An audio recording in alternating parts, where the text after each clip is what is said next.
Hi, shalom, friends. Rabbi Zalman Hilsenrad was a rabbi in the East Coast of USA. He used to write a column for the Jewish press, and I want to share with you a story that he writes about his mother that concerned him personally.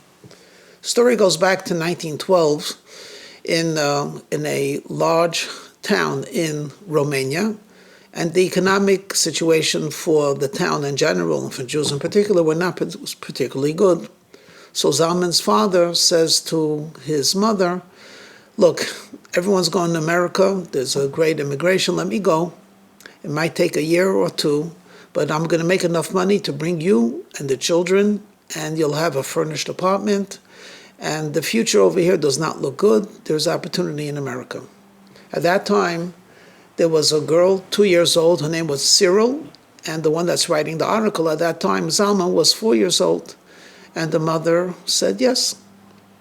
It was a tremendous sacrifice on both of their parts for him to leave his family and to make it in America, and for her to raise two children and economically struggle to keep them going. But she realized that this is a temporary type of a discomfort, and with God's help, they'll come to Zalman, the family be reunited, and there's a new future awaiting them. To make her life a little bit easier, because she had to also do some odd jobs to bring in some money, she asked a cousin, a teenage girl, to come over. The teenage girl would have a little bit more freedom than her own home. She would help with the children, and in the meantime, the family would be able to function. Well, everyone did their part. And Zalman worked, I don't know how many hours a day, but did everything possible to amass literally nickel by nickel. And he was able to get a small apartment. He furnished it, and he was overjoyed when he had enough money to buy passage for his wife and his two children. Close to 2 years had passed. What he did not bank on was a world war breaking out. When the World War I broke out, and he wanted to buy tickets for they said, we're not accepting any passengers at this time. There's a lot of uncertainty. It might be requisitioned for troops. Anyway, when you cannot bring them over at this time. And he had to send a telegram, sorry, we can't do it. And of course, this was horrible. But now, from the pain of being separated from her husband, became an additional hardship. How is she going to deal with the war? At that time, I don't know if war is ever civilized, but at that time, in the Russian troops, they had a tradition. If they fought for a town, when they came in and they were victors, essentially the commanders turned a blind eye, and for 3 days, the soldiers were allowed to do whatever they wanted. There was a Russian word for it, which is called freedom. So when they came to her town in Romania, everyone that was able to packed out and took whatever they could, knowing that when the soldiers come in, they're going to pillage and they're going to trash the town, take what they can, and if they see people, who knows what might happen. After the 3 days, the Russian troops went on, and now the thousands of people that had abandoned the city or the town came back. And there's no way for me to try to even picture this for myself, much less convey it to you. Today we have cars that have air conditioning, and buses. But to imagine thousands of men, women, and children trudging along a highway, which is not much of a highway, it's dusty, and they're sharing the road with the richer people that have horses and carts piled up with stuff. I mean, the bedlam, the dirt, the noise, it's crazy. And his mother at this time is schlepping Zalman, who's almost 6 years old, Cyril, who's almost 4. She's carrying Cyril, and Zalman is holding on to his mother's hand, and the teenage cousin is carrying some clothing and food, and they're trudging along together with literally thousands of people going back. Of course, Zalman was a little kid. He couldn't, every once in a while, he just stopped. I'm not going, I can't move. And then the mother heroically would carry two children. But she too was only human, and she had no more strength. She couldn't carry both kids. And especially Cyril, she was carrying her almost the entire time. She was praying for a miracle, and she noticed that one of the carts, which was piled with possessions and one or two people in it, was actually someone that lived down her street. She knew the fellow by face and maybe, cursory politeness. So she said, please, please, my daughter doesn't take much space. Let her go on the cart. And as soon as we get to the town, I'll take her. It's not going to hurt you. And of course, I'll be beholden to you forever. Well, the fellow had a heart and he saw how she was struggling. So Cyril was taken off the shoulders of her mother to put on the cart. Now, obviously, a 3.5 or 4-year-old kid separated from mother in a time of craziness, it didn't go happily. She was crying and screaming. And the mother was saying, Cyril, don't worry, I'll come and get you. And they continue walking. And the mother, as much as possible, is trying to keep her eye on the cart. But you know how it is, people are coming and going, and carts are going in and going out, and after a while she lost sight, but she was confident that she would meet Cyril when they were getting closer to the town. Zalman says he doesn't know how much time passed, but maybe 40 minutes or even longer. Suddenly the mother says to the cousin, stop over here, watch Zalman.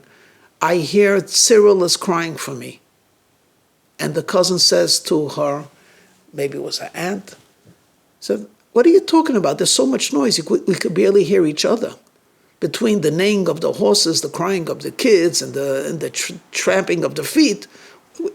What do you mean you hear Cyril? Cyril is in the... I hear Cyril. And with a real certainty, she said, you wait for me over here. And now this teenage girl is in charge of watching Zalman. And she starts going backwards against the crowd. And sure enough, guess what had happened? What happened was she saw Cyril crying on the road. What seems to have happened was that Cyril was so hysterical that the peasant that took him said, I'm not going to take you, you're crazy, and put the kids straight on the floor. She came back with Cyril. And of course, the happy ending of the story is that eventually they were able to get to America and the family was reunited. Zalman now, who's already in his 60s, says, me and my daughter and my sister, we reminisce. How did she hear? How did she know? It's just impossible. How did she hear your cry? And both of them come to the same conclusion. A mama, a mother hears the cry of her children, period. There's no way to explain it because it's unexplainable. There was so much noise and confusion, no one could hear it. But she somehow heard it. I found this story very touching and very moving and very relevant. Just for the fun of it, I Googled how many refugees are there presently, and according to the UN, approximately 71 million refugees currently, maybe more. Of the 71 or close to million people that are refugees, over half of them are less than 18, around 30 million or so. You know, Jewish people are refugees. We've been exiled from our land for close to 2,000 years. Our capital city was destroyed, and we were sent out, a diaspora. Some places we had temporary respite, some places very little respite, some places grudgingly acceptance. Wherever we are, we're refugees. And I wonder, there must be a river of tears being shed right now by these 70 million refugees. Everyone wants to go home. Everyone wants a better life. Does God actually listen to our tears? I mean, we're refugees. Could it be that all of our crying to go back to Israel, to see the temple, and to be reunited, and no more anti-Semitism. There's such a bedlam of need, a cacophony of voices. And this reminds me, a mother will hear her child. Because the relationship that Jewish people have to the Almighty God is not only He's our Father in heaven, but when we talk about the Shekhinah, the Divine Presence, we could use the feminine, a mother, the compassion, the love, the dedication, the commitment of a mother. So yeah, He does listen. He listens to every prayer, to every person, to every refugee, and He has a special identification with His beloved children that are sitting on a highway, abandoned, no one cares about them, saying, please Hashem, listen and take us back to Israel. But I saw in the story, there's something very crucial. Cyril, this young girl abandoned by her mother, or so she thought, was crying. The mother heard the cry. And that brings me to, are we crying? I have no doubt that God listens to everyone's prayer, especially to those that are downtrodden and sad and in need, and especially to His children. But are we crying? Which leads me to one more story. In the book Touched by a Story, Rabbi Sparrow tells a story about one of the unsung heroes of World War II. I'm not talking about soldiers. I'm talking about any survivor that lived through the Holocaust, whether it be Germany or in Russia, the gulags, and came out semi-normal and started a family and valued life and was not coarsened and indifferent to life in spite of their experiences, is a true hero. So he tells a story. Arbitrarily, I'll call him Velvel. And Velvel tells the story. When the war broke out, he was a very young teenager. He lived in Poland, and he didn't want to be under Germany. He had heard some of the rantings and ravings of Hitler. He had seen Kristallnacht and so on, and he figured that he's going to run to Russia, because as you know, Poland borders. And at that time, Russia and Germany were, so to speak, allies. They both actually partitioned Poland. So he was hoping that he would be treated better in Russia. But Russia considered anyone that came from Poland at that time as an enemy or as a spy. So unless you took an oath to be a communist/socialist, you were considered a stranger and you were exiled. And this young teenager basically was exiled to a work camp somewhere deep in Russia, somewhere in Siberia, where where for most of the year the weather was simply terrible. And there was a minimum of food. People died of starvation and malnourishment. And there wasn't even a fence around the camp because it was so desolate, there was nowhere to run to. So he's part of these thousands of people, and they had to work in a mine. I believe it was a gold mine. And that's what they did. They worked, 12 hours, 13 hours a day, subhuman conditions, minimum rations, and the stronger ones managed to live. And it didn't take long after 2-3 days where he's obsessing about food. He's always hungry. In fact, he can't call him starving, but it was close to starvation. And that became everyone's obsession. Everyone was just thinking, can I get another piece of bread? Another piece of bread? A little soup? This was valuable.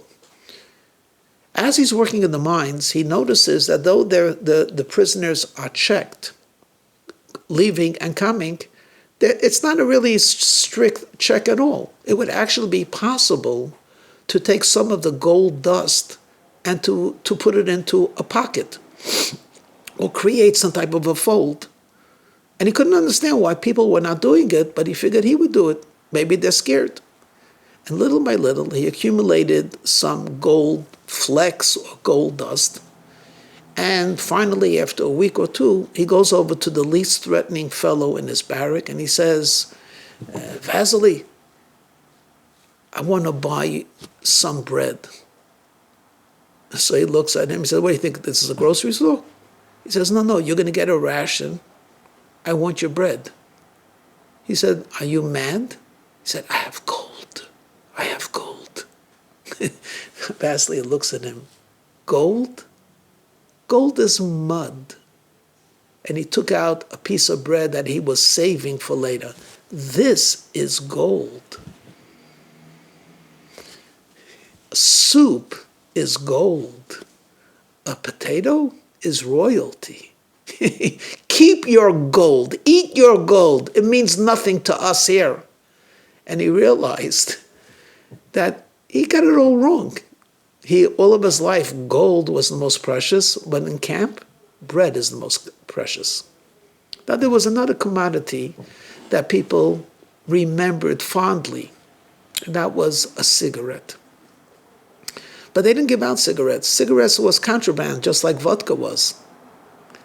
But occasionally the guard, if he was in a very good mood, what he would do is he would smoke his cigarette, and he would blow the smoke towards the prisoners, who all of them closed their eyes and would inhale the smoke and imagine that they were smoking.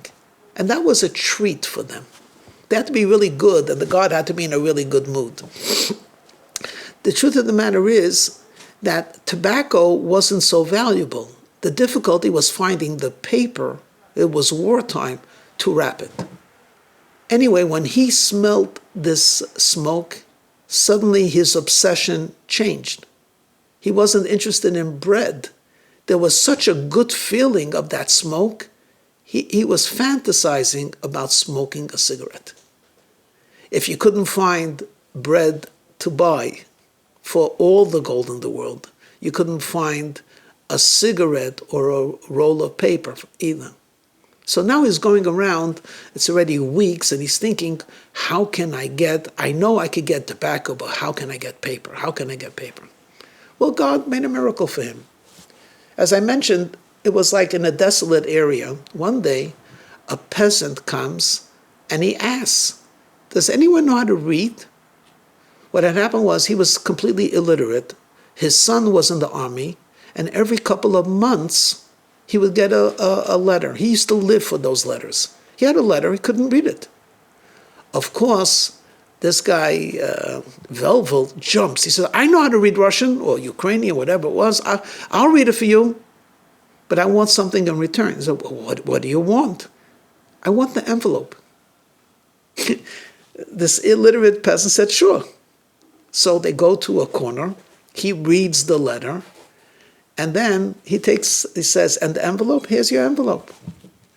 This man takes the envelope as if it's worth its weight in platinum, puts it in his pocket or whatever, and he's waiting for the moment when he could, after the day, he's going to take it apart, unglue it, and then with an envelope, you could probably roll 3 cigarettes. He'll barter one for a cigarette, one for a little extra ration. He was in seventh heaven. He comes back to the barracks with trembling hands. He starts making sure that he doesn't tear anything extra. Very gently, he opens up the envelope, and then when he turns it over to start marking it he's shocked. It's a page of a siddur, of a prayer book. It would seem that the soldier either destroyed a prayer book or saw something and wanted to get some paper to make as an envelope and just tore it out. It's a page of a prayer book. You know what that means? That means there's a God in this world. He was so excited. He ran to the other barrack where there were other people from Poland who were Jewish and said, "Ich hab a siddur." They looked at him, what do you mean you have a siddur? And he showed them one page. They were so excited that they decided every day they would make a minyan. They would gather 10 Jews, One of them would read from that paper, just one page of the Siddur. They would repeat word for word, and that was their minyan. You know what that page was? It was the page of the Oz Yasher, which happens to talk about how the Jews walked through the sea, how God split it for them when they left Egypt. What was very interesting is, on the bottom of the page, whoever owned this Siddur actually wrote in his own handwriting, Avinu of Harachaman Rachim Aleinu, our compassionate Father in heaven, have compassion upon us. He says we lived through the war. What gave us the strength and the desire to live was that one day we would gather and there was no brutality, no cruelty, no war, no hunger. It was just 10 Jews reminding themselves that there is a God who took the Jewish people out of Egypt, and they would conclude, our compassionate Father in heaven, have compassion upon us. And it was a big honor. Sleeping with who was going to guard it, it went around. Every night someone else had the honor of having one page of a Siddur. So he concludes, Velvel, I thought gold was precious. I thought bread was precious. I thought tobacco was more precious, and I thought paper was more precious. But I realized what's most precious of all is our connection to God, that we could talk to him. So when I asked the question, does God hear our cry? Sure. Are we crying? I would say yes. But maybe we should raise the tempo, the intensity, just a little bit. Please, our compassionate Father in heaven, have compassion upon us. Make this year the last year we'll ever celebrate Tisha B'Av in a negative way, so we could be reunited as one mishpacha in the Holy Land, serving one God. Amen.